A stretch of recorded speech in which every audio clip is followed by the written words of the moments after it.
최근 시장 분위기 되게 좋잖아요. 그렇죠. 네. 뭐 국내 시장도 그렇고 해외 시장도 그렇고 네, 해외 잠깐 글로벌 은행 위기에 좀 충격을 받는다 싶었는데 이게 지나놓고 보니까 다 회복한 것 같기도 하고 그죠? 약이 됐습니다.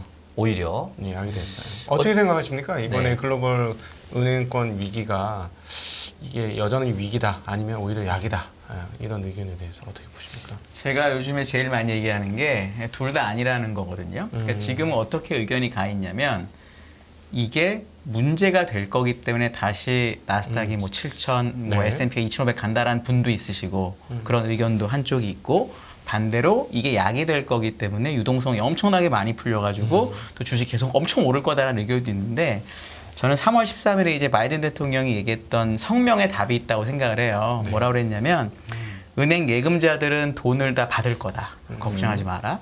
근데 경영자들은 다 잘릴 거고 fired라는 표현을 썼습니다. 그리고 세 번째로 주주들은 돈을 다 잃어야 될 거다. 물론 은행 주주라는 얘기긴 하지만 좀 그래서 이게 사람들이 생각하는 것만큼 은행을 살려주는 게 바로 유동성이 공급이 되고 주식이 오르는 건 아니라고 생각을 해요. 그러니까 나스닥 같은 경우가 사실 조금 많이 올랐고 3월 10일 이후에 그리고 우리나라 코스닥은 뭐 말할 필요도 없이 많이 올랐고 그런데 다우존스 지수나 S&P를 놓고 보면 정말 냉정하게 말하면 YTD 수익률이 아마 다우가 마이너스거나 소폭 올랐거나 이럴 거고요. S&P도 뭐 2, 3% 올라나 그럴 거예요. 그러니까 우리가 제일 많이 보는 지수 기준으로만 보면 그냥 그런 거거든요. 그리고 S&P는 고점 1월 말 고점이 4,190 얼마였는데 3,800 갔다가 지금 4,100 정도 되는 거니까 그냥 있을 수 있는 변동인데 그거를 되게 너무 극단적으로 양쪽으로 극단적으로 보는 것 같아서 저는 둘 다 아닌 것 같아요. 왜냐하면 바이든 대통령이 내년에 재선해야 되는데 은행을 망하게 할 리는 절대 없고 그렇다고 돈을 너무 많이 뿌려가지고 지금 주가를 올리기도 부담스럽고 그래서 그냥 이대로 가다가 오히려 내년쯤 한번 쏠려고 하지 않을까라는 기대를 하고 이것도 제 기대인데 될지 안 될지 몰라요. LTCM이 1998년에 망했거든요. 망하고 10% 정도 조정을 받아요. 잠깐. 근데 그리고 이제 연준에서 들어가면서 98년 말부터 2000년 초까지 나스닥이 2배 반이 오릅니다. 2000에서 5000까지. 저는 그런 그림이 제발 나왔으면 좋겠어요. 이건 제 희망상. 근데 어쨌든 분명한 사실은 지금 이것만 가지고 유동성이 늘어서 아주 좋다 이것도 아니고 그렇다고 은행이 다 망해서 다 죽을 거다도 아닌 것 같아요. 저는 지금은. 네. 정확한 얘기 해주신 것 같은데요. 그러니까 말씀하신 대로 은행이 엄청나게 유동성이 더 풀려가지고 경제 성장률이 갑자기 다시 뭐 상승 궤도로 간다 그런 것 같지는 않고요, 그죠? 네. 예, 지금 뭐 대출 증가율이 어쨌든 간에 대출이 뭐 가끔씩 올라가긴 하지만 평균 숫자는 어쨌든 떨어지고 있으니까 예. 그래서 그게 맞고 오히려 그래야지만 인플레이션 누를 수 있고 그죠? 그래서 우리가 원래 얘기했던 대로 상고 하중 내지 뭐 약간 살짝 올라가는 정도. 예. 요즘에 숫자 보고 있으면은 그게 정답인 것 같아요. 그래서 오히려 많은 분들이 또 1, 4분기 좋았으니까 이제는 뭐 연말까지 가자 뭐 또 얘기하시는데 저희가 들여다보는 지표를 보면은 그렇게까지 좋을 수 있을 만한 장은 또 아니다 연말까지는. 뭐 여기서 추가로 뭐 한 자릿수 정도 네. 상승하면 잘한 거다 정도로 보고 있고 그래서 대충 저희는 상고 하중 정도로 지금 올해를 바라보면서 투자를 하고 있는데 지금 숫자 보시면 정확하게 그렇게 답이 나와요. 왜냐면 여기 지금 좀 띄워주시면은 네. 다우존스 보합 그죠? 러셀 2000 보합 S&P 500 7% 나스닥 17%인데 그 도표가 나중에 하나 보여드릴 게 있는데 어쨌든 S&P 500 지금 저 7% 있잖아요. 네. 탑 15개 빼면 얼마인 줄 아세요? 마이너스. 그러니까 그냥 대형주 15개가 저 7%를 만들어냈어요. 네. 그럼 나스닥에 그러면 그 10%를 15개가 만들어낸 거죠. 예, 그래서 기본적으로는 어쨌든 지금 자금이 엄청나게 풍부해서 뭐 어떤 유동성 랠리를 만들어내는 것도 아니고 계속 제가 지난 1년 내내 하던 얘기인데 선택과 집중이다. 네. 그래서 종목 선별이 정말 중요한 그런 지금 현재 환경이다라는 거고요. 네. 물론 언젠가 경기가 다시 돌아서겠죠. 경기 선행 지표가 요즘에 거의 뭐 바닥을 찍냐 마냐 뭐 이 정도니까. 그래서 경기가 둔화되더라도 뭐 살짝의 어떤 경기 침체 정도 수준은 아니고 바닥을 찍고 다시 상승하는 모습이 내년쯤에 나올 수도 있을 수도 있겠지만 어쨌든 지금 현재 시점에서는 계속 우리가 자꾸 느끼는 거지만 종목 선별이 진짜 중요한 것 같습니다. 자, 오늘 또 귀한 분들 모셨으니까 오늘 또 제가 또 전투적으로 또 네. 본격적인 질문을 또 하는 걸 또 여러분들 바라시니까 좀 해보겠습니다. 지금 두 분 말씀을 들어보면 사실 전형적인 강세장은 아닌 거예요, 지금. 왜냐하면 뭐 얘도 가고 쟤도 가고 이런 게 아니라 확실하게 지금 지수도 보면은 다우는 거의 놀고 있고 나스닥은 17%고 그러니까 결국은 확실하게 이제 종목별로 차별화되는 장세이기 때문에 이걸 우리가 전형적인 강세장이라고 얘기하기 좀 어려운 것 같잖아요. 그죠? 네. 근데 최근에 또 강세가 되는 것들은 어쨌든 간에 좀 제 느낌으로는 약간 유동성의 영향을 받는 내지는 뭐 금리의 영향을 받는 그런 종목들인 것 같아요. 국내도 보면 코스피보다 코스닥이 훨씬 많이 날아가니까 물론 이제 모멘텀 뭐 2차 전지 있긴 하지만 그래서 결국은 최근에 이 은행발 위기로 연준의 금리 인상이 곧 멈출 거다. 그리고 실질적으로 BTFP 뭐 이러면서 제가 알기로는 다시 조금 그 연준의 대차대표 다시 늘어난 걸로 알고 있거든요. 네, 늘었다가 이제는 더 이상 안 다시 늘기 다시 시작하고 그렇죠. 줄려고 하고 있습니다. 근데 어쨌든 네. 좀 늘었죠. 그동안 QT를 하면서 줄이다가. 그러니까 어떻게 보면은 굳이 구분을 하자면 약간 유동성의 어떤 효과를 좀 본 것 같긴 한데 요렇게만 보는 게 맞는 건지 아니면 조금 뭐 근본적으로 뭐 펀더멘탈이라던가 내지는 뭐 실질적으로 강세를 뒷받침하는 게 있다고 보시는지 왜냐하면 요거에 대한 판단에 따라서 향후의 시장의 색깔이나 전망도 좀 달라질 것 같은데 우리 각동님도 오랜만에 4인사 세계니까 한번 좀 견해를 좀 말씀 좀 주시죠. 진짜 공격적인 질문을 하나 하겠습니다. 우리 한상희 위원, 존경하는 한상희 위원님께 앞에가 좀 불안한데요. 공격적이에요. 앞에 존경하는 불안한데. 네. 너무 국회의원들한테 보통 그렇게 시작하거든요. 공격적이라고 얘기했잖아요. 무슨. 네, 근데 이제 과거에 이제 현금 보유 비중을 갖고 가자. 저는 뭐 그 괜찮다고 봐요. 30% 갖고 가자 했는데 자 지금부터는 그러면 현금 보유 비중을 확대해야 할 때입니까? 줄여야 할 때입니까? 유지해야 할 때입니까? 30% 유지해야죠. 유지해야 할 때다. 기본적으로 네. 여기 수익률 표에서 너무 잘 나타나는데 올해 나스닥이 17% 올랐잖아요. 근데 3년으로 보면 나스닥, S&P, 다우가 거의 비슷비슷해요. 네. 작년에 나스닥이 거진 30% 빠졌거든요. 그렇죠. 네. 그러니까 작년에 다우가 나스닥보다 훨씬 좋았고 대신 올해 못하는 거기 때문에 저는 그냥 되게 자연스러운 현상이라고 봐요. 그러니까 이제 평균 회귀라는 게 이제 올해 핵심적인 포인트가 되는 좀 말이라고 보는데 그 평균 회귀를 하는 과정에서 나스닥이 좀 더 많이 오른 것 같다라고 저는 그냥 생각을 하고 네. 펀더멘탈한 이유는 아닌 것 같고 현금 비중이 30%가 없으면 어떤 일이 벌어지냐면 전 여전히 그런 생각을 해요. 내가 30%가 없을 때 예를 들어 이번에 3,800 정도 갔다 왔거든. 3월 한 초까지만 해도 다시 또 장 빠진다고 막 걱정 엄청 했었어요. 근데 네. 그게 SVB가 망하고 다시 지금 4,100까지 온 거거든요. 네. 3,800 갔을 때 주식을 팔 수 있습니다. 내가 현금이 하나도 없으면. 지금 같은 불안해서? 상황. 이게 네. 만약에 아주 확실한 강세장이라고 아까 우리 박사님 말씀하신 것 확실한 강세장의 느낌이 오면 현금이 많으면 걱정이 없어도 돼요. 왜냐하면 계속 갈 거니까. 근데 지금은 누가 봐도 헷갈리잖아요. 네. 근데 헷갈리는데 예를 들어 뭐 본부장님이나 우리 지점장님이나 박사님 전문가들은 괜찮아요. 헷갈려도 내가 정확하게 알고 있으면 안 팔 수가 있는데 사람들이 막 어느 날은 7천 간다 그러고 어느 날 15,000 간다 그러면 근데 또 빠진다. 이러면 돈을 다 이렇게 뭐랄까 팔아버릴 수 있거든요. 네. 그런 관점에서 지금은 30%라고 한 현금을 가져가는 게 무조건 맞고 저는 그렇게 생각하고요.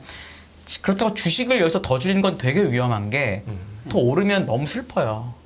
그래서 저는 항상 이 7대3이라고 하는 기준을 되게 잘 가져가고 이 현금 30을 쓰고 싶은 경우는 전 언제였냐면 예를 들어 제 네. 경우는 예를 들어 우리나라 코로나 때 뭐 전 1,600 정도 사기 시작했거든요. 그 30을 가지고 그래서 하는 거고. 그리고 저말 주식을 잘 못한 거지만 ETF 갖고 했었으니까 2,000이 넘어가면서부터는 이 30을 조금씩 다시 또 팔기 시작했어요. 뭐 그런 식으로 하는 용도로 개인 투자자는 가지고 있는 게 저는 가장 바람직하다라고 여전히 생각해요. 근데 지금 주가 수준은 단기적으로는 현금 30이 있는 게 마음이 훨씬 편할 것 같아요. 저는. 네. 네. 아니 저 정도는 너무나 당연하게 뭐 괜찮죠. 근데 이제 중요한 거는 다 팔고 기다려라 이런 레커멘데이션을 하는 것 자체가 네네. 아니면 뭐 몰빵을 다 질러서 다 레버리지를 사라.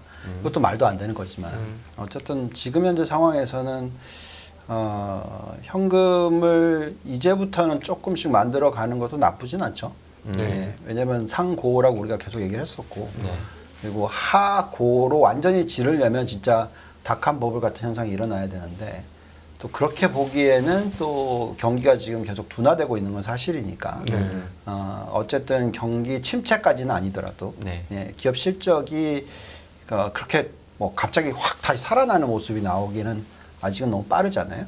예, 그래서 뭐 현금을 저는 7대3보다는 8대2를 더 좋아하는 편이고 네. 그래서 20% 정도 현금을 연말까지 만들어 놓는 것도 나쁘지는 않다고 생각을 해요. 근데 그렇다고 해서 또 걱정스러운 건 뭐냐면은 그럼 혹시나 또 닭한버블 같이 또 그냥 이번에 AI 얘기를 나오면서 지금 대형 기술주를 끌고 가는 모습을 보면은 뭔가 또 95년의 리피트일 수도 있잖아요. 네. 예, 그러니까 그냥 뭐 마음 편하게 금리가 높아져도 현금 흐름이 워낙 좋고 밸류에이션 상에 그렇게 비싸 보이지도 않고 그러니까 이런 대형 기술주를 그냥 들고 그냥 100% 다 들고 가는 것도 나쁘지 않은 전략이라고 네. 생각을 하는 거고요. 네, 네. 그래서 약간의 딜레마는 어쨌든 지금은 금융 위기가 올 거니까 경기 침체가 세게 올 거니까 주식 다 던져놓고 기다려라. 이게 전략은 정말 아니다고 얘기합니다. 자, 근데 사실 제가 이제 시청자 입장에서 좀 들으면 오해할 수도 있을 것 같아요. 왜냐하면 우리 한상희 의원님이 이제 이 현금을 30%를 가져가야 되는 이유는 저는 이제 이해가 돼요. 현금 30%가 없으면은 좀 조급해질 수 있으니까 이제 그런 관점에서 현금 30%가 있으면은 내가 뭐 올랐을 때도 계속 쭉 밀고 갈 수 있다 이 얘기인데, 근데 이제 이거를 다 이렇게 듣고 이해하시는 분들은 그럴 수 있지만 그냥 어설프게 듣는 분들은 사실 현금의 30% 비중이면 제가 그때도 한번 여쭤본 것 같긴 한데 현금 보유 비중이 레인지가 얼마에서 얼마 정도 생각하시죠? 저는 0에서 30이에요. 그죠? 항상 0에서 30. 그러니까 0에서 30이면 사실은 현금 보유 비중 30%면 시장에 대한 뷰 자체는 되게 좀 약세인 뷰로 오해할 수가 있거든요. 네. 왜냐하면 지금 너무 많이 올랐고 떨어질 수 있으니까 기다려 더 사면 안 되지 이렇게 좀 네. 오해를 할 수도 있는 것 같은데 네. 오해인가요? 아니면 그렇게 아니, 직접 보시는 건가요? 왜냐하면 이런 거죠. 그러니까 지금이 우리나라 코스피는 2,500 근처에 다 왔고 S&P 4,100이잖아요.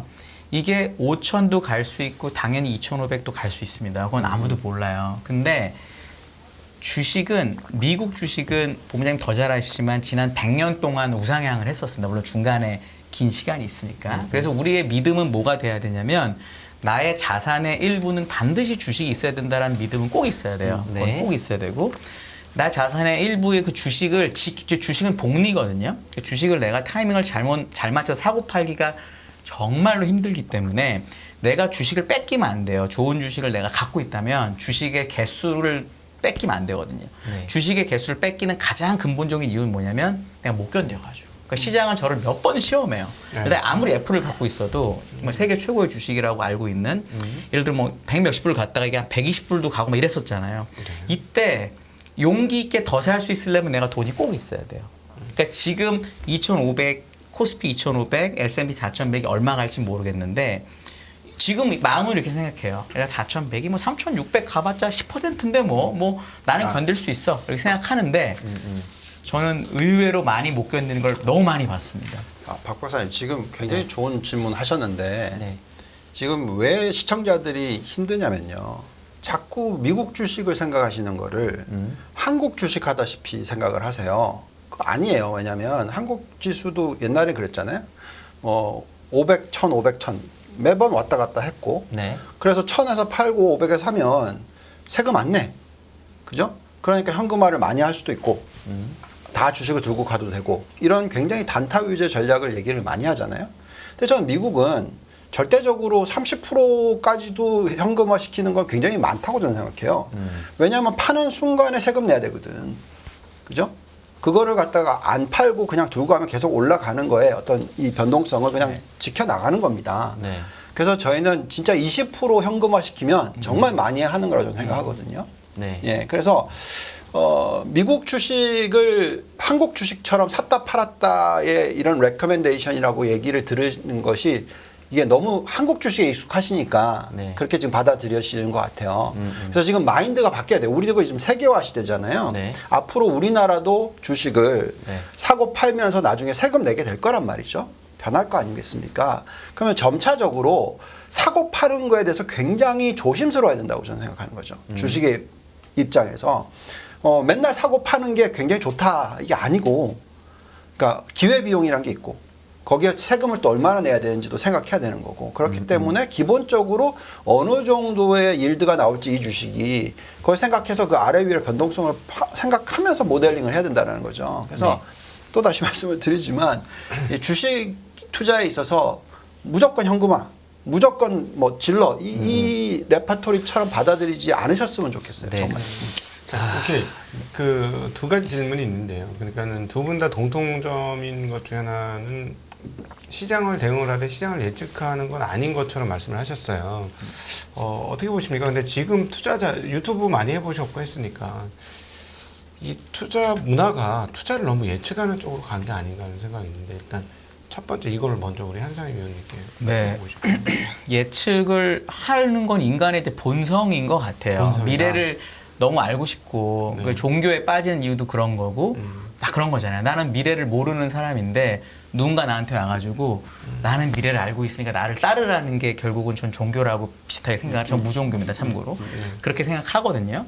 저는 주식도 똑같다고 봐요. 저도 예측을 하고 애널리스트다 보니까 예를 들어 저는 단기적으로 4월 달에 장이 빠진다는 게 제 뷰고, 공식적으로 제 월간 자료에는 하단을 3,700으로 상단을 4,100으로 해놨어요. 물론 어제 넘어가긴 했지만 그렇게 해놓긴 했는데, 그거는 아까도 말씀드렸던 대로 30%라고 하는 그 현금을 언제 쓰냐 안 쓰냐에 대한 기준을 드리려고 제가 지정해 놓은 거예요. 네.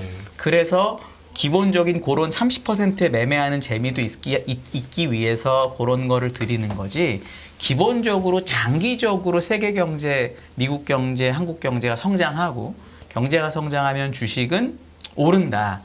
왜냐하면 어닝의, 그러니까 이익의 함수니까. 이 믿음은 갖고 있는 게 훨씬 더 바람직하다라고 저는 생각해요. 그래서 예측을 안 할 수는 없고, 예측은 재미의 일환이기도 하고 인간의 즐거움이기도 해요. 그래서 그건 저는 뭐 나무랄 생각이 없어요. 예측하는 거 너무 좋고 저도 예측하는 게 일이니까. 근데 너무 예측에 매몰이 되면은 되게 좀 힘들 수도 있다. 네. 저는 이제 그렇게 생각하죠. 예. 예. 저는 그렇게 생각. 간단하게 좀 설명을 해드릴게요. 우리가 지금 저희가 운영을 하는 그 패턴으로 보시면은 기본적으로 해외나 글로벌 자산 배분하고 투자를 하잖아요. 그러면 작년에 엄청나게 많이 빠졌었고 그걸 잘 견딘단 말이죠. 그리고 지금 이렇게 회복을 하면 수익률이 보합이 돼요. 근데 제가 요즘에 그 얘기를 듣는 많은 그 해외 주식을 하시는 분들의 평균적인 게 뭐냐면은 마이너스 30에서 마이너스 50 갔다가 지금 절반밖에 회복을 못했어. 그러니까 그 사이에 샀다 하면서 네. 그 수익률을 깎아먹고 있다는 얘기예요. 그러니까 그게 진짜 안 좋은 투자 방법이거든요. 그러니까 미국 주식을 할 때는 우리가 믿는 주식이든 좋은 주식이라고 생각하면 그 주식을 샀다가 근데 거기에 어떤 펀더멘탈에 문제가 생겨서 그거를 던지는 건 상관이 없지만, 그게 아니라 어떤 이 변동성 때문에 그냥 던졌다가 다시 샀다가 하려고 하다 보니까 그게 굉장히 어려워지는 거예요. 특히 뭐였냐면 테슬라 같은 종목.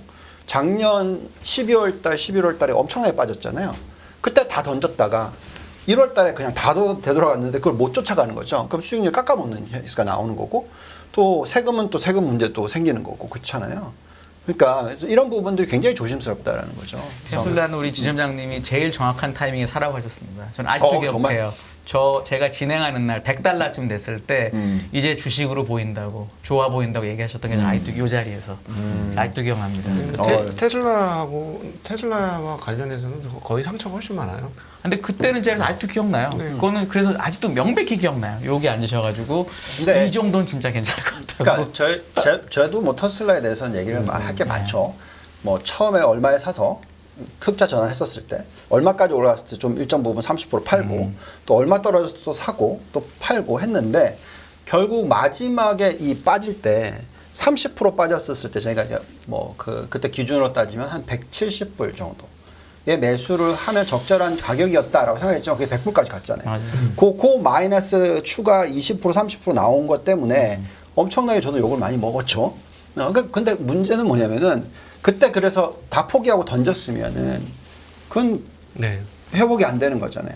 지금 그 170불이 아니라 지금 207불, 200 가 있으니까. 200불 넘었죠, 이번에. 그러니까 결국은 그게 그게 좋은 종목인 거잖아요. 우리가 해줘야 되는 일은 뭐냐면 애널리스트로서 이 종목이 장기적으로 미래가 있느냐 없느냐, 들고 있을 만한 가치가 있느냐, 얼마에 창출을 해줄 거냐, ROIC를 이거잖아요. 그러니까 그걸 자꾸 얘기를 해드리는 건데 그거를 받아들이는 걸 바라는 거고 저희는. 그러니까 방송을 하는 거죠. 그게 아니라 정확하게 테슬라를 얼마 가격에 사고 얼마 가격에 팔고 이 얘기를 해드릴 수는 있으나 그거를 맞추는 거는 네. 그건 뭐 당연히 신의 영역인데 네. 아까 두 번째 질문 네, 두 번째 혹시 질문은 우리 이제 유동호 부장님한테 드리고 싶은데 우리 이제 과학자 중에서 기술 과학자 중에서 투자에 최고로 성공했던 사람 중에 하나 클로드 세넌이라는 사람 있죠. 0과 1의 이진법을 만들었던 분인데 이분이 이제 미국의 주요한 그 주식을 오랫동안 갖고 있어서 평균 수익률이 30%가 넘어요. 어마무시한데 이분이 과학자이기 때문에 아주 재미난 일반인들이 할 만한 최고의 투자 방법을 하나 제안을 했습니다. 50대 50 전략인데요. 이게 무슨 말이냐면 주식 50, 현금 50 가지고 가다가 뭔가 늘어날 거 아닙니까? 둘 중에 하나. 그럼 50으로 맞춰주는 거예요. 주식이 늘어나면 주식이 예를 들어 20% 올라오면 60 이상으로 늘어나는 거잖아요. 그럼 이걸 10을 떼서 현금으로 만드는 거예요. 반면에 주식이 빠져요. 그럼 50 미만으로 떨어지지 않습니까?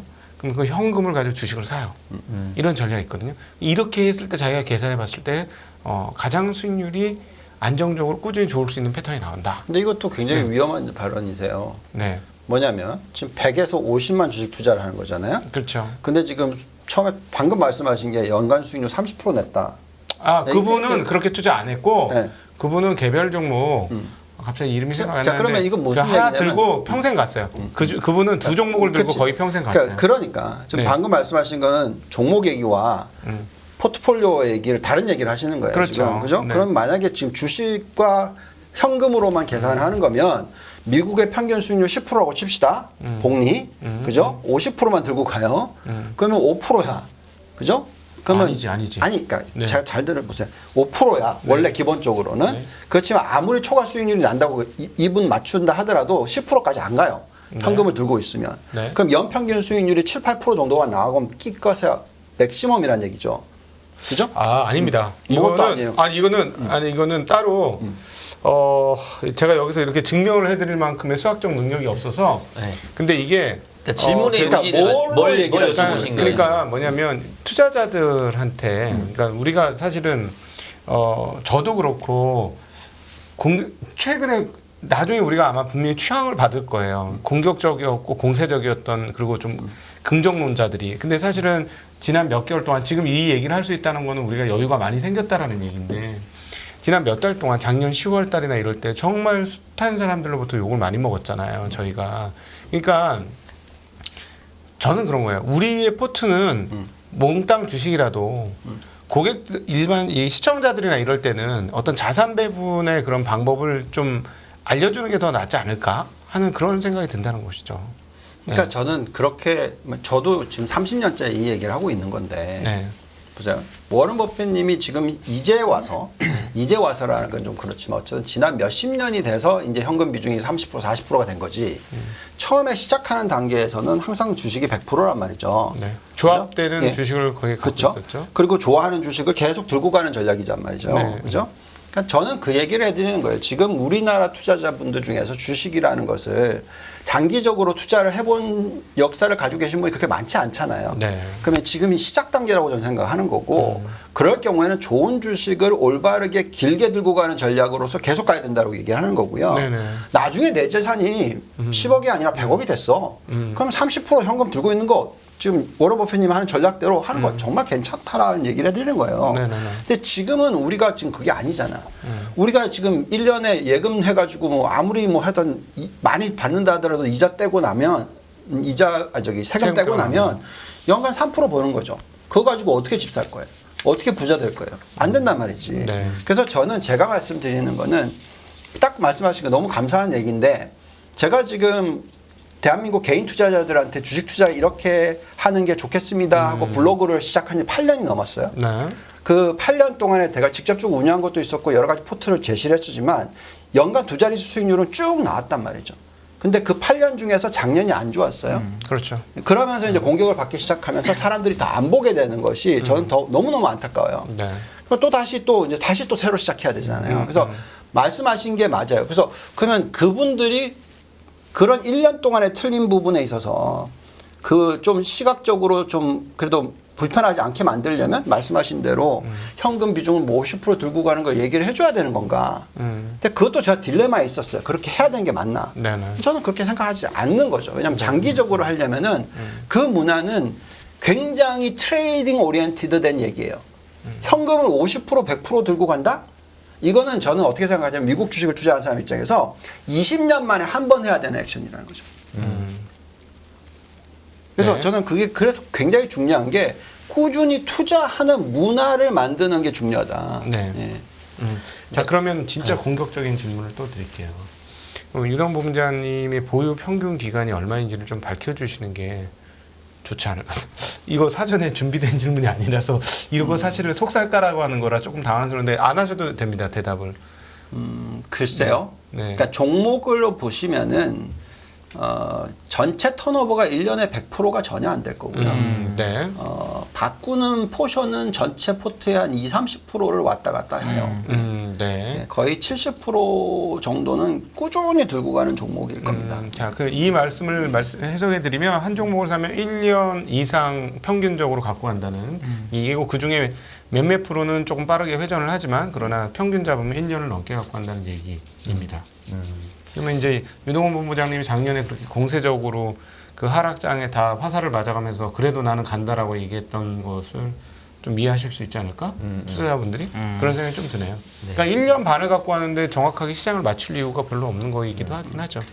근데 우리가 지금 유튜브 방송을 하다 보니까 그리고 또 많은 분들한테 될 수 있으면 좋은 지식을 드리기 위해서 노력을 하고 있잖아요. 네. 우리가 이걸 가지고 돈 벌려고 하는 게 아니거든요. 근데 그렇지만 그분들의 입장에서는 당연히 뭔가 이렇게 내용이 맨날 불인 것 같이 느껴질 수도 있고 왜냐면 딱 끊어서 보는 게 아니라 그 장면만 딱 보면 그럴 수가 있잖아요. 근데 그게 아니라 꾸준히 우리가 왜 제가 이 방송하고 있고 또 우리 다 하고 있는 이유가 있을 거 아니에요. 그러니까 그거 방향과 그 스탠다드를 좀 이해를 해주시는 게 훨씬 더 도움이 되지 않을까라는 생각이 들어요. 차라리 매일 보지 않더라 하더라도. 그렇죠? 알겠습니다. 오늘 뭐 사실 약간 좀 투자의 철학과 관련된 좀 얘기를 했던 것 같아요. 그래서 뭐 분명히 이제 이런 얘기도 또 여러분들 또 이렇게 들으실 만한 내용인 것 같긴 한데, 그래도 지금 시청자분들이 궁금해하는 거는 그럼요. 그렇죠. 네. 결국은 아니 이미 많이 듣지 않았어요? 우리 이미 많이 아니 얘기했는데. 왜냐하면 그렇게 생각하면 안 돼요. 이걸 또 처음 그래? 보는 분도 그렇지. 있기 때문에 그거 맞네. 우리는 항상 그러니까 24시간 저희만 보는 분들도 그렇죠. 물론 있겠지만 또 새롭게 보는 분들이 있고 그다음에 어쩌다가 또 쉬었다가 다시 보는 분들이 있기 때문에 그거 사실 맞아요, 맞아요. 저도 고민인 거거든요. 그러니까 저는 이제 여쭤보고 싶은 게 결국 1분기 시장을 지금 이제 지나놓고 보니까 시장이 나쁘지 않았단 말이에요. 물론 네. 종목 간 차별화가 있었지만 그럼 솔직히 그냥 가장 단순하게 궁금한 건 이거예요. 2분기에도 1분기 좀 좋을까? 아니면 뭐 좀 쉬어갈까? 아니면 1분기 올라온 게 그냥 이제 뭐 잠시 흔히 말하는 데드캣 바운스여서 지금부터는 진짜 현금 비중 확보해야 될 땐가?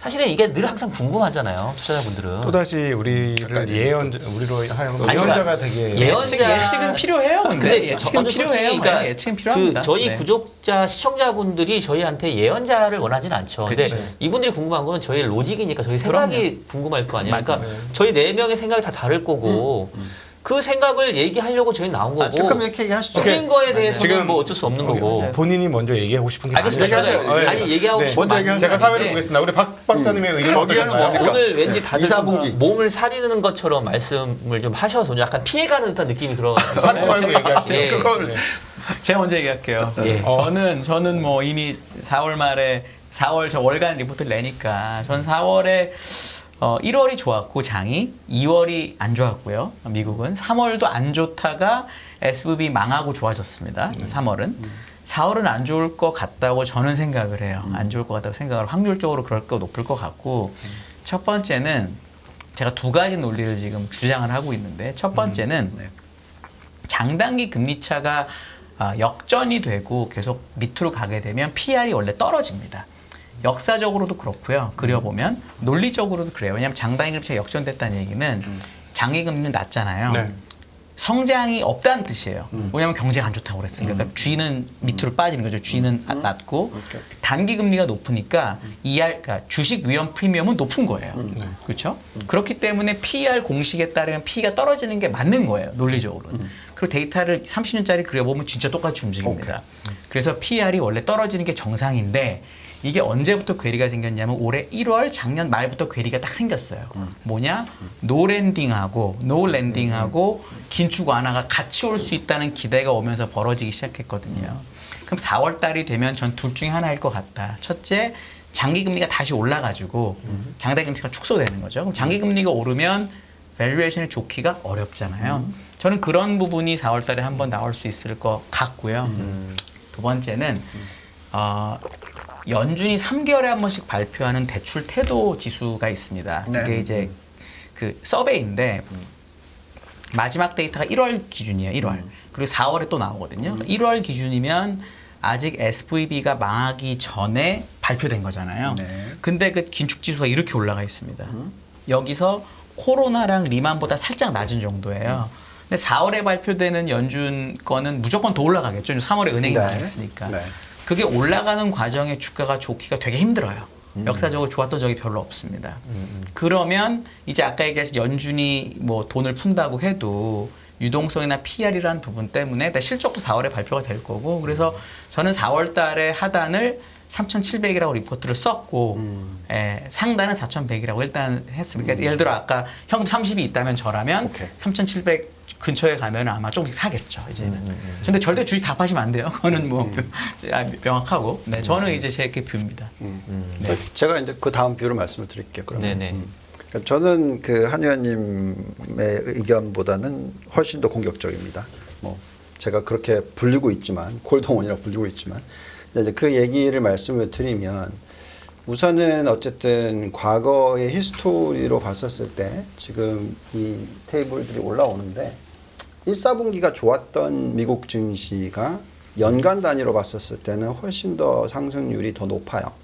그래서 평균적으로 뭐 7% 정도 이상 상승을 했으면 그 과거의 역사상 연간 단위로 23% 정도 상승을 한다. 네, 이렇게 지금 나오고 있고 저희가 모델링을 돌려보면은 S&P 500 기준으로 올해 연간 단위로 한 20% 정도 오를 거다라고 저희는 지금 생각을 하고 있었어요.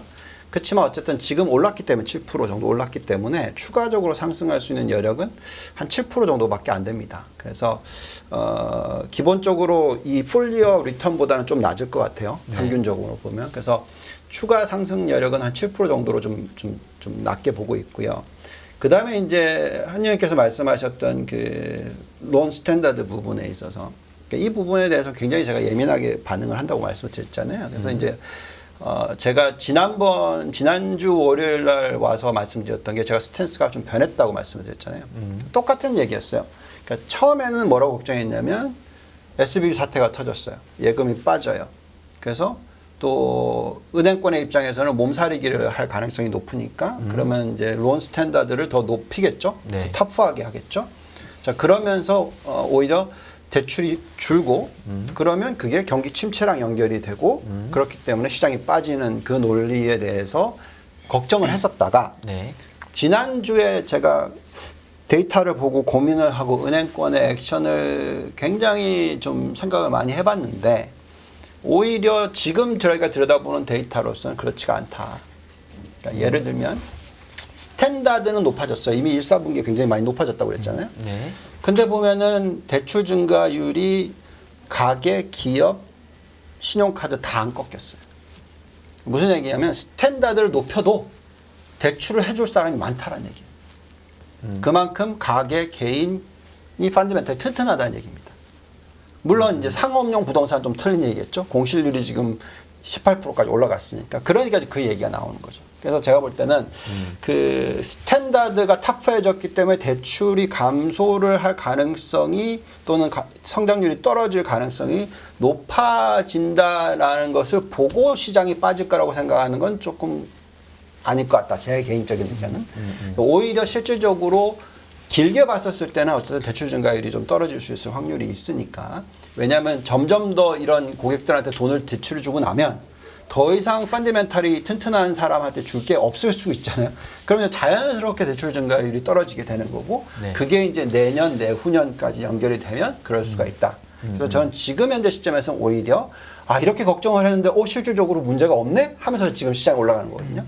지금 딱 그런 모습일 거다. 그래서 저희는 어쨌든 그 4월 달은 지금 여기 나와 있는 데이터를 보시더라도 94.4%의 확률로서 그 월간 단위로서는 3.5% 상승을 보여줬던 달이다.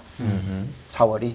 그래서 4월 달은 괜찮지 않을까라는 거고요. 그다음에 이제 5월, 6월이 헷갈리는 거죠. 근데 이제 또 그런 얘기도 있잖아요. 원래 미국 증시는 10월에 사서 10월 말에 사서 4월 말에 팔아서 또 5월에서 10월 달은 그냥 그냥 가만히 놔두고 세리는 그죠? 매일하고 뭐 많이 그런 하죠. 식으로 네.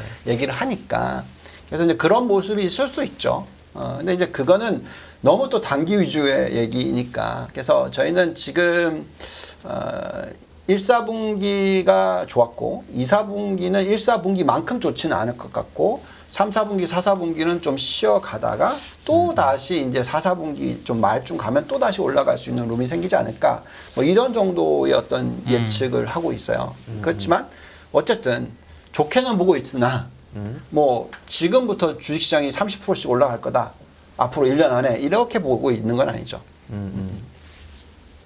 네. 박사님. 네, 저도 뭐 의견을 좀 말씀을 드릴게요. 그러니까 조금 일단 약간 길어질 수 있으니까 양해를 해주십시오. 네.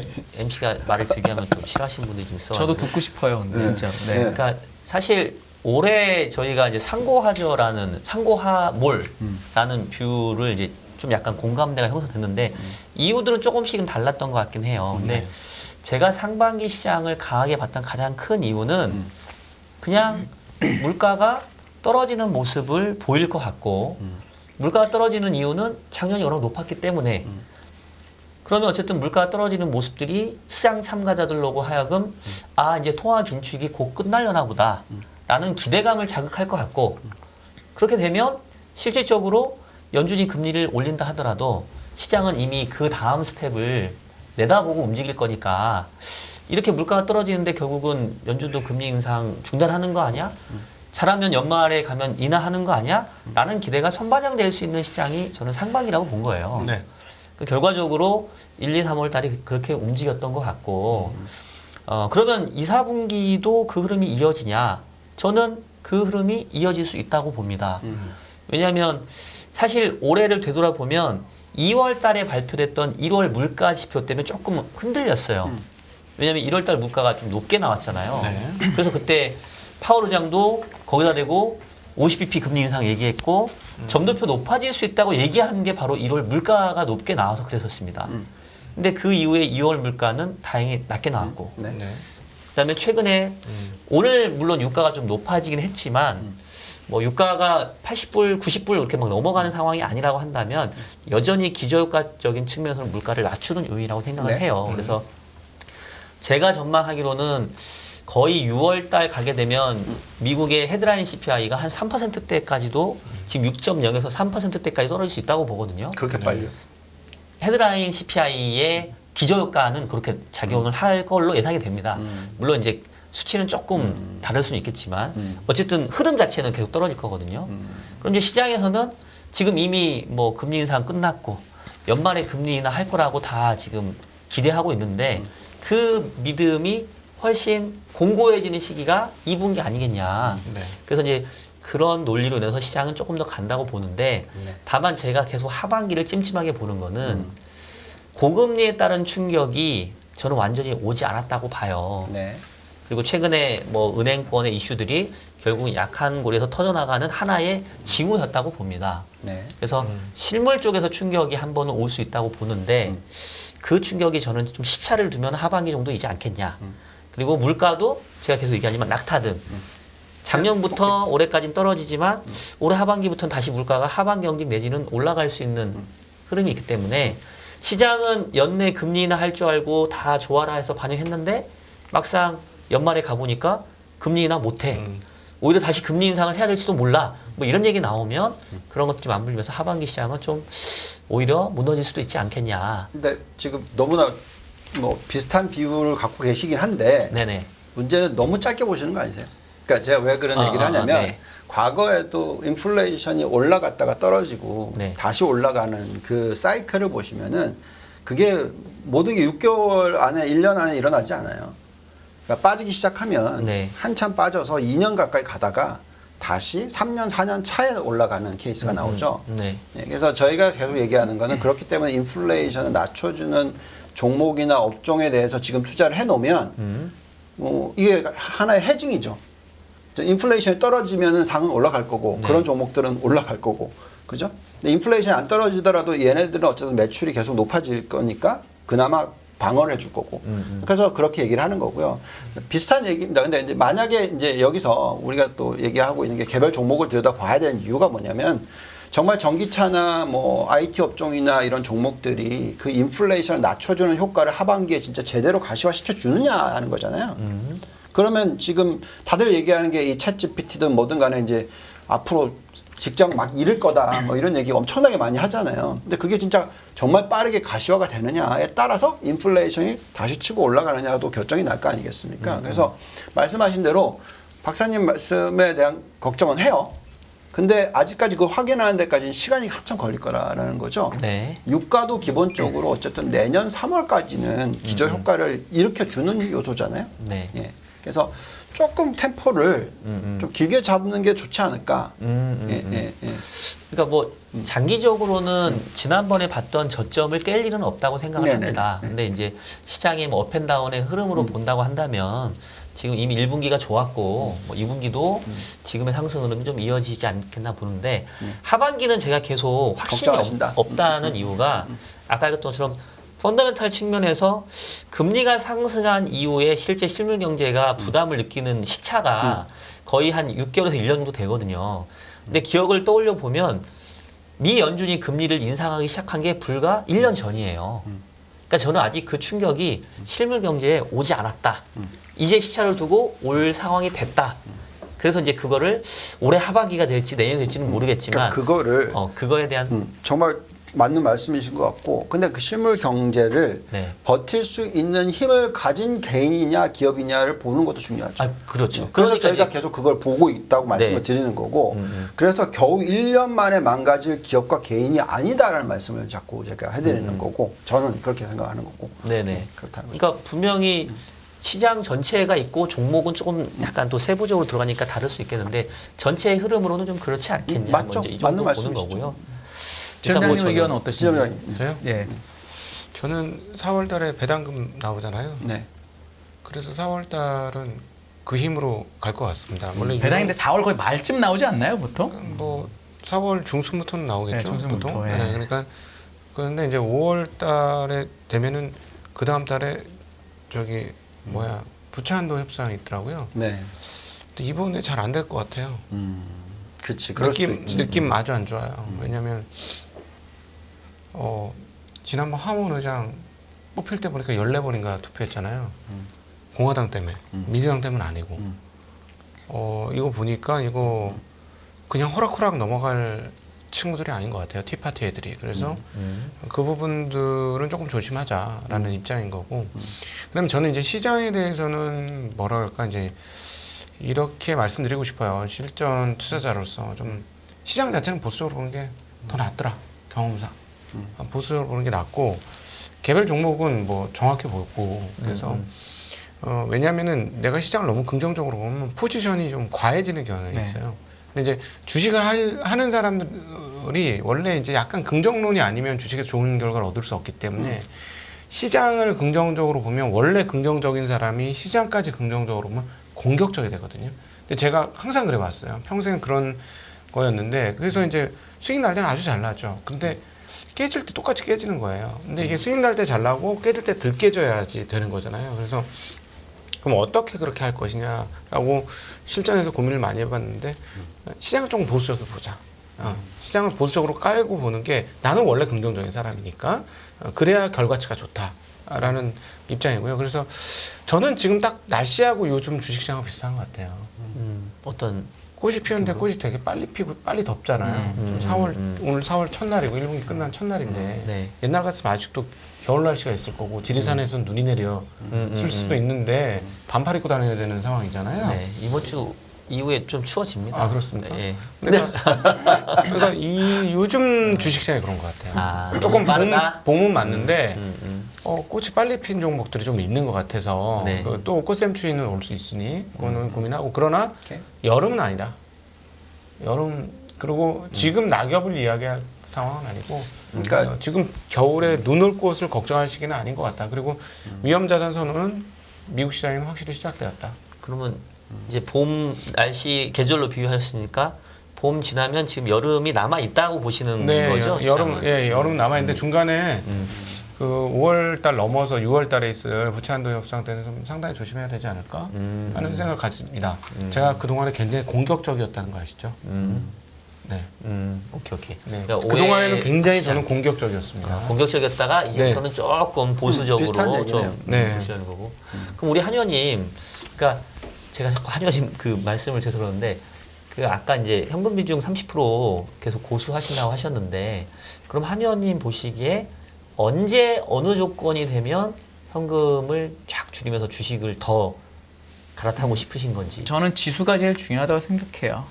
주식을 보면서 매크로 조건에 따라 주식을 투자하는 것도 너무너무 좋은데 네. 사실은 가격을 보고 하는 게 더 맞다고 봅니다. 그러니까 맞습니다. 좋은 회사와 좋은 주식은 완전 다르거든요. 그러니까 S&P 500은 세계 최고의 지수이자 종목인데 네네. 걔가 예를 들어 뭐 작년에 4,800일 때 뭐 비쌀 때랑 지금하고 또 다르잖아요. 그래서 저는 가격을 보는 게 맞다고 보고 지금 12개월 포워드 S&P의 EPS가 227불 정도 되더라고요. 12개월 포워드로 보면은 그게 한 10% 정도 까인다고 치고 그러면 이제 한 207, 8불 되잖아요.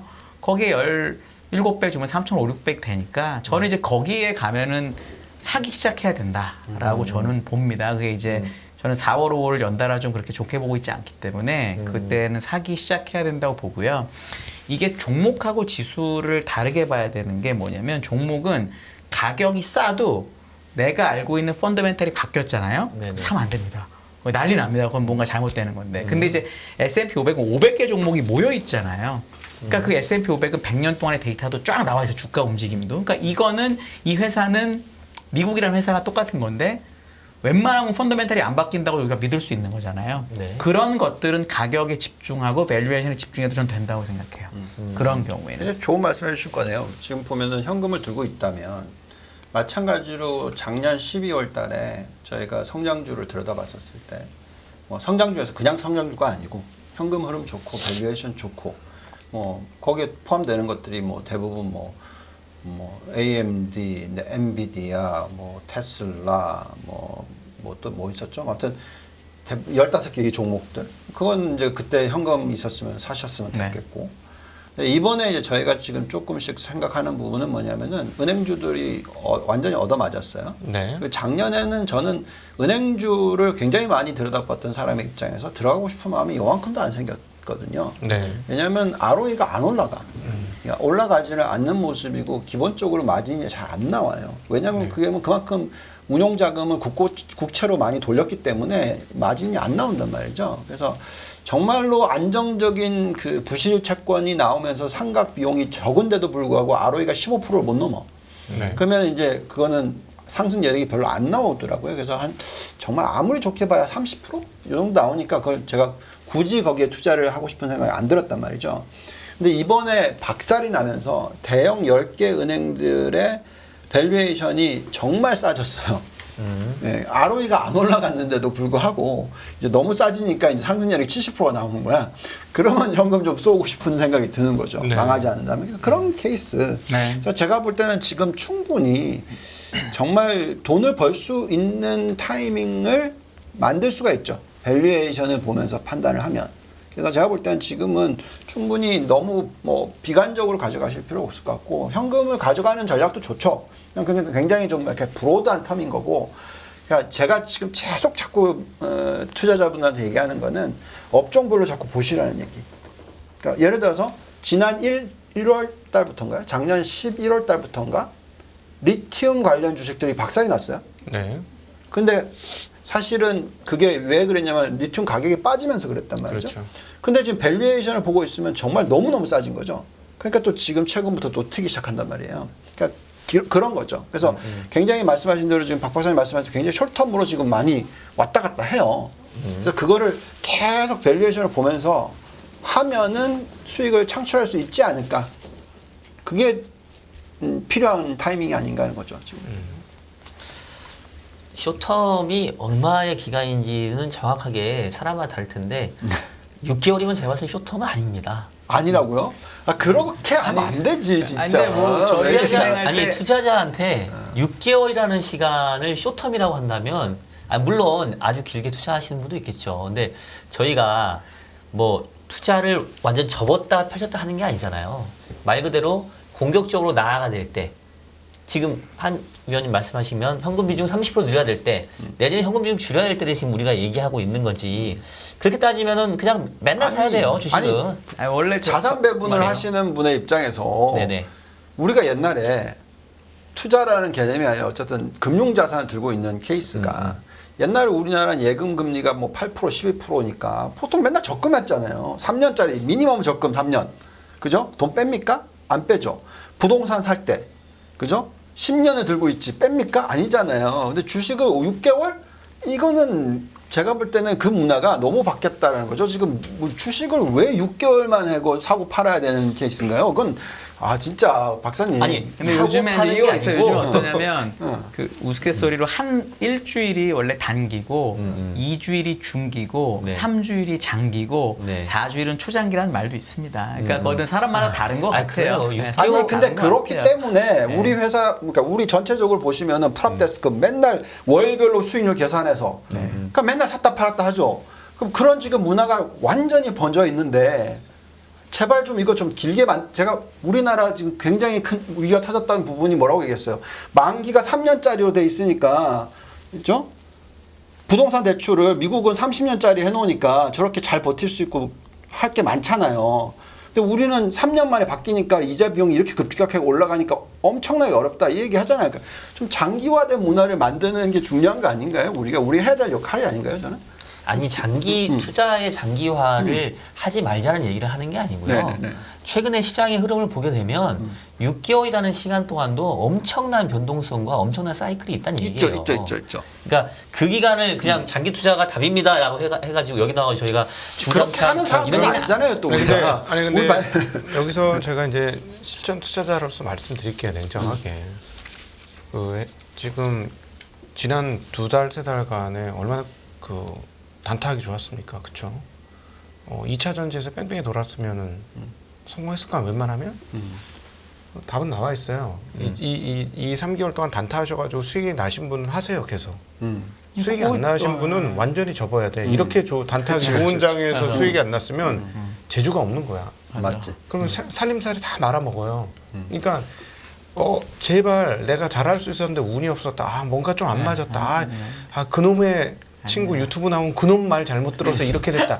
이런 거 하지 마시고 이런 거 하지 마시고 자기 계좌가 곧 나예요. 여기서는 그렇습니다. 이 특별히 단기 투자자 세계에 가면은 장기 투자자는 사실 얘기를 몇 마디 해보면 이 사람의 내공이 뭔가 좀 파악돼요. 우리 드래곤볼에서 이렇게 전투력 측정하는 것처럼 스카우터. 예, 이렇게 딱 보면은 얘기 딱 하면 저 사람이 진짜다 가짜다 이렇게 한 100명 중에 한두 명 아리까리 한 사람 빼고는 딱 장기 투자자는 감이 오거든요. 어느 정도의 내공인 것 같다 이렇게 오는데 단기 투자자들은 이 전투력 파악이 되게 어려워요. 그러니까 어떻게 하냐면 이 단기 투자하신 스케일파 하시는 분들끼리도 어떻게 하냐면 계좌 까보지. 네, 맞습니다. 그렇지. 당신은 맞습니다. 주식에서 돈 좀 벌었어? 그래? 벌었어? 계좌 까봐. 내 것도 까줄게. 이거예요. 그쪽에 이게 국룰이에요. 맞아요. 트레이딩도 그렇다면- 기술이고 능력이기 때문에 그럼요. 그거를 뭐 이렇게 할 수는 없어요. 그러니까 그거 잘하는 분은 잘하시면 돼요. 이 방송을 보신 분들 중에 단타하시는 분들 꽤 많은데 자 지난 3개월, 6개월, 1년간의 각각의 수익률을 보십시오. 그래서 이게 마이너스 나면 그냥 바로 접으세요. 앞으로도 똑같을 거예요. 바뀌지 않아요. 근데 이게 수익이 났어? 그럼 한번 단련을 한번 해보세요. 하셔도 돼. 네. 네, 그건 한번 단련을 해보세요. 저는 이게 어쩌다가 이제 방송이 이제 약간 달려갔는데 저는 단기 투자자, 중기 투자자, 장기 투자자가 다르지 않다고 봅니다. 아니 오케이. 그냥 본인이 장기적으로 운용할 어떤 뭐 예를 들면 종목이 있는 거고 단기로 트레이딩할 종목도 있는 거고 중기로 약간 모멘텀을 쫓아가는 종목도 있는 거예요. 주식을 통으로 내가 100이 있으면 100을 뭐 맨날 샀다 팔았다 하는 게 아니라 100 근데 중에 50은 깔고 가고 맞는 말씀이신데 문제는 뭐냐면 들으신 분들이 네. 단기 우리가 얘기를 하고 있으면 그쪽으로만 자꾸 그렇게 운용 패턴을 가져가신다는 얘기를 해드리는 거예요. 근데 저는 6개월이라는 시간이 그분들에게는 단기가 아니라는 얘기를 하고 있는 거예요. 6개월이면은 저희가 지금 유튜브 방송 나가지고 매일 방송을 하고 있는데 6개월이 어떻게 단기입니까? 그러니까 네. 알겠습니다. 네. 그렇기 무슨 때문에 현금이 말씀인지 있어야 된다. 알겠고요. 6개월이 단기가 아닐 때 현금 꼭 있어야 돼요. 진짜 맞는 말씀이에요. 왜냐하면 6개월이 네. 장기일 수 있기 때문에 많은 투자자분들이 그 6개월 안에도 엄청난 변동이 있잖아요. 그 멘탈을 지키는 가장 좋은 방법은 아니, 책을 100권 읽는 것보다 현금 읽는 게 낫습니다. 저는 또 다시 말씀을 드리지만 6개월은 전혀 장기라고 생각하지 않고요. 6개월 만에 인생을 쇼부를 보려고 뭔가를 하신다고 하면은 저는 절대 자꾸 말릴 거고요. 아니 네, 네, 그런 관점은 아니에요 지금. 그러니까 예. 근데 말씀하시는 게 무슨 말인지 알겠는데 네. 들으시는 분들은 자꾸 6개월 안에라도 수익을 내야 된다라는 이런 감각과 그러니까 제가 제 밑에 있는 직원들 가르칠 때 어떻게 가르치냐면 한 달 동안 수익을 내려고 하지 말고 네가 그 수익률이 틀렸으면 왜 틀렸는지를 보고 어떻게 바꿀 거냐를 갖다 얘기해달라. 예를 들어서 테슬라를 좋게 봤어요. 11월 달에 들어갔어. 12월 달에 깨졌어요. 그럼 이거는 너가 어떻게 뭐 잘못했지? 근데 우리가 어떻게 해야 되겠지? 그치만 이 종목은 좋다. 6개월 들고 있을 거 아니잖아요. 앞으로 1년, 2년 들고 있을 거잖아요. 그러니까 저는 그런 문화와 그런 성향과 그런 투자의 마인드를 심어주는 게 저희 역할이라고 저는 생각하거든요. 저는 그렇게 굉장히 그에 대한 굉장히 확고한 의지가 있단 말이에요. 그래서 자꾸 말씀을 드리지만 6개월 동안이 긴 거다라고 얘기하는 거에 대해서는 저는 동의할 수가 없고요. 예, 죄송합니다, 박사님. 아니 그러니까 그거는 그러니까 그 정의는 제가 봤을 때는 각각 다르니까 제가 6개월 얘기하는 거는 6개월에 한 번씩 시장의 색깔은 바뀔 수 있는 기간이라고 생각을 해요. 네. 그건 그렇죠. 네. 그러면 우리는 그 처음에 시장의 색깔을 얘기하실 때, 얘기하는 부분인 처음에 거고. 얘기하실 때 그러면 그렇기 때문에 네. 그 포션 중에서 네. 본인이 운영 그렇게 하시잖아요. 100이 있으면은 네. 한 10% 내지 20%는 거기에 맞춰서 이렇게 얘기가 돼야죠. 예. 아니 포인트가 처음에 거기 있었던 게 아니고 시장의 색깔이 저는 상반기와 하반기 좀 다를 거다라는 얘기를 했던 거고 그러다 보니까 이제 본부장님께서 그렇게 짧게 운영하냐 하시길래 그게 이제 단기와 제가 장기로 이 비화된 업계에서 건데 가장 많이 요거도 먹고 맨날 싸우는 게 이거잖아요. 네. 모든 부분들이 다 단타로 하는 거에 대해서 제가 엄청나게 반감이 있는 사람이잖아요. 아니 제가 단타로 하자고 말을 한 적이 없어요. 지금. 아니 잠깐만요. 이거는 저기 생득적 관점에서 보셔야 돼요. 네. 나면서부터 스케일퍼 트레이더와 가치 투자자가 좀 갈라지는 성향이 있어요. 그래서 장기 투자 잘하는 사람한테 단타하라 그러면 가슴 떨려서 못하는 거고 단타 잘하시는 분들한테 장기 투자하라 그러면 절대 못하죠. 진짜 몸에서 뭐가 나와요. 살이 나와서 못하는 거고 이건 생득적으로 이게 갈라져 있습니다. 그래서 근데 자기가 어떤 사람인지는 파악은 하고 하셔야 돼요. 그래서 그거를 어떻게 파악하냐 제가 말씀드렸던 건 계좌 수익률로 한다라고 보시면 돼요. 아 그러면 이런 질문 나오겠네. 장단기 다 마이너스인 사람은 어떻게 하냐? 그거 맡겨야죠. 연합인포맥스와 함께 네. 하시면서 이제 그걸 실력을 키우셔야 할 것 같습니다. 알겠습니다. 예. 아유 뭐 오늘 어떻게 하다 보니까 다양한 얘기들이 나왔는데요. 어쨌든 뭐 저희는 매주 또 보니까 네, 오늘 또 그럼요. 못다한 얘기는 또 다음 주 하고 오늘은 좀 시장 얘기보다는 투자에 대한 철학 얘기를 좀 많이 했던 것 같아요. 그래서 뭐 오늘 시간도 또 여러분들께 나름 뭔가 좀 생각할 거리를 던져주지 않았나 싶습니다. 자 1부 순서는 여기서 마치도록 하겠고요. 네, 두 분은 보내드리도록 하겠습니다. 고생하셨습니다. 네, 감사합니다. 감사합니다. 금융투자로 돈 벌기 쉽지 않으시죠? 그런데 불가능한 것도 아니죠. 글로벌 IB 트레이더의 눈으로 본 더 넓은 금융의 세계, 그들의 투자의 기술 정말 궁금하지 않으십니까?